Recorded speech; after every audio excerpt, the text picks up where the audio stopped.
Саламатсыңарбы балдар? Бүгүнкү бизден өтө турган сабагыбыз кыргыз тили сабагы туурасында болмокчу. Анда эмесе баарыбыз тең көңүлүбүздү сабакка буралы. Мугалим Бердалиева Света Ташпайына. Саламатсыңарбы балдар? Маанайыңар жакшыбы?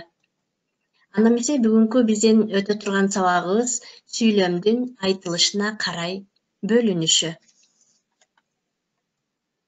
Сабактын максаты сүйлөмдүн айтылышына карай бөлүнүшүн билишет. Сүйлөмдүн түрлөрү боюнча сүйлөмдөрдү түзө алышат.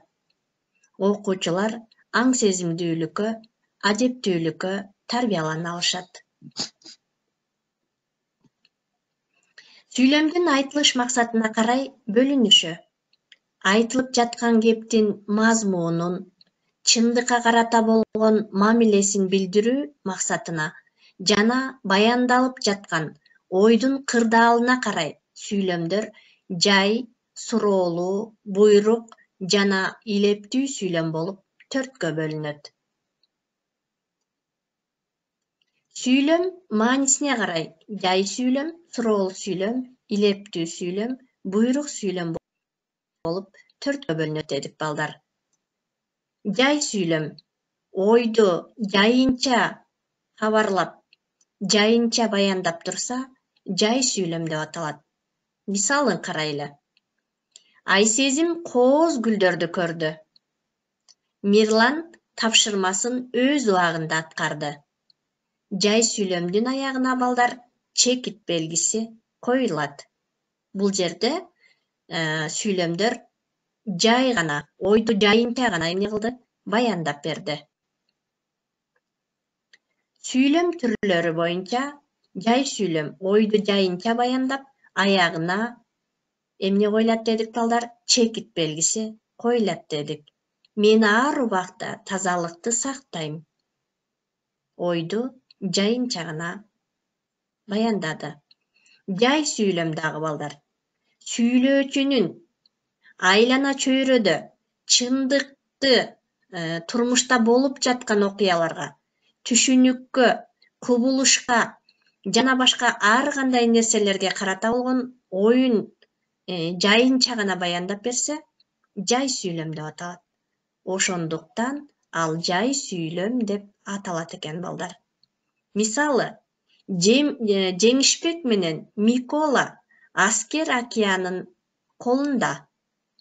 Токтогулдун санаасы каптагы кумдай чуурудо. Мына бул жерде балдар жай сүйлөм кандайдыр бир окуяны, кубулушту, ой жүгүртүүнүн билдирүүнү, түшүндүрүүнү эмне кылып берди? Баяндап берди. Максатында жайынча гана айтылган сүйлөм жай сүйлөм деп аталды. Мисалы, той болду. Жаңы окуу жылы башталды. Ачуу душман, акыл дос. Кемчилигиңди айткан адамды жаман көрбө. Наадандык, караңгылык адамдын кендирин кесет жана башка. Суроолуу сүйлөм балдар. Жай сүйлөм менен дайыма байланышта болот. Суроолуу сүйлөм жай сүйлөмдөн жасалат. Кантип? Суроолуу сүйлөм маалымат, кабар алуу максатында айтылган сүйлөмдөр суроолуу сүйлөмдөр деп аталат. Мындай сүйлөмдөр угуучуга тике багытталат, кайрыла айтылып, жана суроолуу жана жооп күтүү мүнөзүндө болот. Мисалы, канча араба Замбиректин огу бар? 6. Командир кайда? Сол флангада. Мына көрдүңөрбү балдар, бул жерде суроолуу сүйлөм суроо иретинде кайрылат экен. Жана кандайдыр бир маалыматты ошол жөнүндө кабар алуу максатында айтылат экен. Суроолуу сүйлөмдүн аягына суроо белгиси коюлат экен.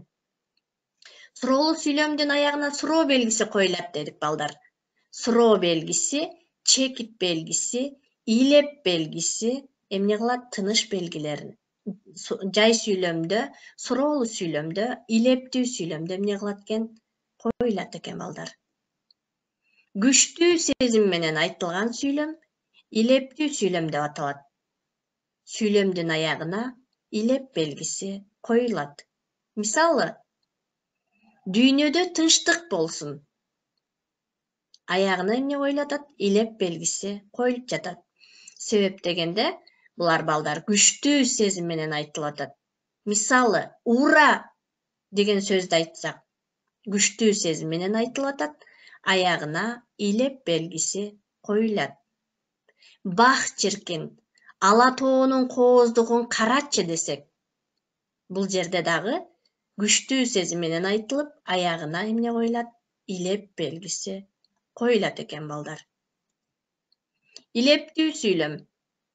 Илептүү сүйлөм жашоо тиричиликте болуп жаткан же болуп өткөн жана ошондой эле боло турган иштер менен окуялар, кубулуштар менен көрүнүштөр, түшүнүктөр менен нерселер жөнүндө адамдын чын көңүлүнөн жана ички эрк сезиминен, ички эмоциясынан чыккан кабарды билдирүү максатында айтылган сүйлөмдөр илептүү сүйлөмдөр деп аталат балдар. Мисалы, ой, балли, чертет экен да десек, бул жерде эмне кылды? Күчтүү сезим менен айтылып, аягына илеп белгиси коюлду. Буйрук сүйлөм балдар.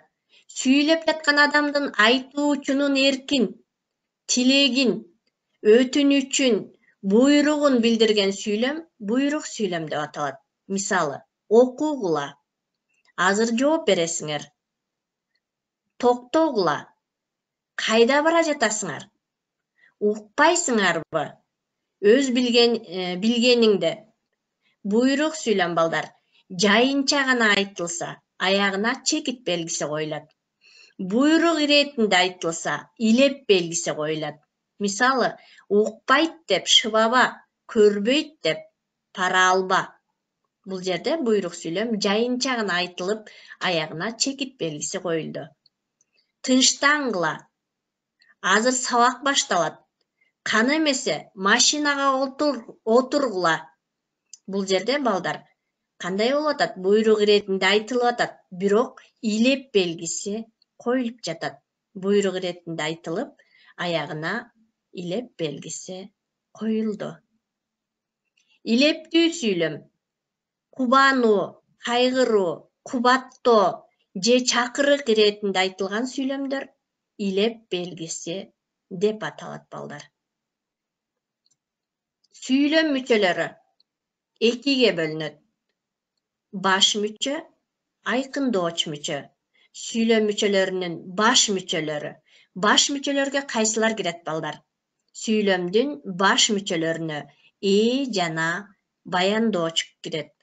Ал эми сүйлөмдүн айкындооч мүчөлөрүнө аныктооч, толуктооч, бышыктооч кирет. Эми балдар, сүйлөм мүчөлөрү экиге бөлүнөрүн билдик. Жана баш мүчө жана баяндооштон ажырарын. Ээси жөнөкөй татаал Ал эми баяндооч жөнөкөй баяндооч, татаал баяндооч, этиштик баяндооч жана атоочтук баяндооч болуп бөлүнөт. Сүйлөм мүчөлөрүнүн айкындооч мүчөлөрү аныктооч, толуктооч, бышыктооч. Булар балдар. Аныктооч өзүнүн ичинен жөнөкөй аныктооч жана татаал аныктооч болуп бөлүнөт. Ал эми толуктооч, тике толуктооч, кыйыр толуктооч, жөнөкөй толуктооч жана татаал толуктооч болуп бөлүнөт. Бышыктооч, жөнөкөй, татаал бышыктооч болуп бөлүнөт. Анын ичинен сын-сыпат, орун, мезгил бышыктооч болуп бөлүнөт балдар. Баш мүчө. Башка сүйлөм мүчөлөрүнө көз каранды болбой, сүйлөмдүн негизин түзгөн мүчөлөр баш мүчөлөр деп аталат балдар.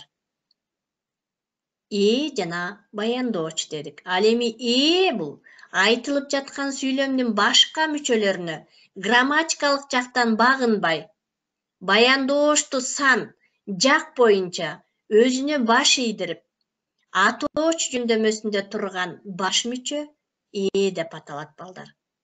Ал эми баяндооч бул грамматикалык жагынан эге багынып, анын ар кандай абалын туюнткан мүчө баяндооч деп аталат.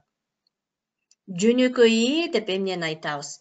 Жөнөкөй деп балдар бир гана сөздөн туруп, ким эмне деген суроого жооп берген мүчө жөнөкөй деп аталат. Ал эми татаал экиден кем эмес сөздөн туруп бир гана суроого жооп берген сүйлөмдүн ээси татаал деп аталат. Баяндоочтор жөнөкөй баяндооч деп эмнени айтабыз? Татаал баяндооч деп эмнени айтабыз? Бир гана сөздөн турса жөнөкөй баяндооч. Эки же андан ашык сөздөн туруп бир гана суроого жооп берсе, балдар, бул баяндооч, татаал баяндооч деп аталат. Эми балдар, айкындооч мүчөлөр. Айкындооч мүчөлөр аныктооч, толуктооч, бышыктооч дедик. Аныктоочтор жөнөкөй аныктооч, татаал аныктооч. Толуктоочтор тике толуктооч, кыйыр толуктооч, жөнөкөй толуктооч, татаал толуктооч. Ал эми бышыктоочтор жөнөкөй бышыктооч, татаал бышыктооч, сын-сыпат бышыктооч, орун бышыктооч, мезгил бышыктооч, себеп бышыктооч, максат бышыктооч, анан сан өлчөм бышыктооч болуп бөлүнөт экен. Мына балдар, бышыктооч кыймыл аракеттин ар түрдүү кырдаалын эмне кылат экен? Билдирип турат экен. Анда эмесе балдар, биз бүгүнкү сабагыбызды кайрадан бир сыйра бышыктап алалы. Балдар, бүгүнкү биздин сабагыбыз сүйлөмдүн маанисине карай бөлүнүшү. Сүйлөм маанисине карай балдар канчага бөлүнөт экен? 4кө бөлүнөт экен. Жай сүйлөм, суроолуу сүйлөм, илептүү сүйлөм, буйрук сүйлөм болуп. Жай сүйлөм жайынча гана кабар берилет экен, жайынча гана баяндалат экен, аягына чекит белгиси коюлат. Ал эми суроолуу сүйлөмдөр, булар суроо иретинде айтылат экен, аягына суроо белгиси коюлат. Илептүү сүйлөм, булар кандайдыр бир күчтүү сезим менен айтылган сүйлөмдөр эмне кылат экен? Түзүлөт экен дагы, аягына илеп белгиси коюлат экен. Буйрук сүйлөмдөр кээде буйрук иретинде айтылып, жай гана баяндалса, чекит коюлат экен. Эгерде күчтүү сезим менен айтылып калса, илеп белгиси коюлат экен. Суроо иретинде буйрук сүйлөмдөр түзүлсө, суроо белгиси коюлат экен. Мына балдар, сүйлөм маанисине карай 4кө бөлүнөт экен. Ал эми сүйлөм түзүлүшүнө карай 2ге бөлүнөт. Жөнөкөй жана татаал болуп. Жай сүйлөмдө биз түшүнүп алдык. Жай сүйлөмдөр кандайдыр бир окуяны жеке эле жайынча гана кабар бербестен, ошол кандайдыр бир окуяны, кубулушту, ой жүгүртүүнү, билдирүүнү, түшүндүрүүнү эмне кылып берет экен? Баяндап берүү максатында жайынча гана айтылган сүйлөмдөр жай сүйлөм деп аталат экен балдар. Ал эми суроолуу сүйлөмдөр, дагы бир кайталайлы, маалымат, кабар алуу максатында айтылган сүйлөмдөр суроолуу сүйлөмдөр деп аталат экен. Күчтүү сезим менен айтылган сүйлөмдөр, булар жашоо тиричиликте болуп жаткан же болуп өткөн, ошондой эле боло турган иштер менен окуялар, кубулуштар менен көрүнүштөр, түшүнүктөр жөнүндө адамдын чын көңүлүнөн жана ички эрк сезиминен, ички эмоциясынан чыккан кабарды билдирүү максатында айтылган сүйлөмдөр илептүү сүйлөмдөр деп аталат экен. Буйрук сүйлөмдөр кээде булар ойду жайынча гана айтат экен, кээ биринде болсо балдар буйрук сүйлөмдөр эмне кылат экен? Илеп белгиси катарында жана күчтүү сезим менен айтылган буйрук сүйлөмдөр кездешет экен. Мына балдар, жана сүйлөм мүчөлөрү, сүйлөмдүн баш мүчөлөрү жана баяндооч, ал эми сүйлөмдүн айкындооч мүчөлөрү Anıktooç, toluktooç, bışıktooç eken. Kayra özünün içinen baş müçölөр e jana bayandooç, jönököy, tatalı, jönököy bayandooç, tatal bayandooç, etiştik bayandooç, atooçtuk bayandooç bolup bölүnөт экен. Ал эми сүйлөмдүн айкындооч мүчөлөрү аныктооч, толуктооч, бышыктооч. Мына балдар, толуктооч, тике толуктооч, кыйыр толуктооч, жөнөкөй жана татаал толуктоочту биз кездештирет экенбиз. Ал эми бышыктоочтор жөнөкөй, татаал, сын сыпат, орун, мезгил, себеп, максат, сан өлчөм бышыктооч болуп эмне кылат экенбиз? Таба алат экенбиз. Балдар, сүйлөм бүткөн бир айрым ойду билдирген сөздөр сүйлөм деп аталат. Мына балдар, сүйлөмдүн түзүлүшү, сүйлөмдүн маанисине карай бөлүнүшү туурасында кыскача маалымат ала алдык. Анда эмесе балдар, үйгө тапшырма, сүйлөмдүн түрлөрү боюнча сүйлөмдөрдү түзүп, ар бир маанисине жараша бөлүп, сүйлөмдөрдү түзүп эмне кылабыз? Жазып келебиз балдар. Анда эмесе балдар, көңүл бурганыңарга чоң рахмат, саламатта калгыла балдар.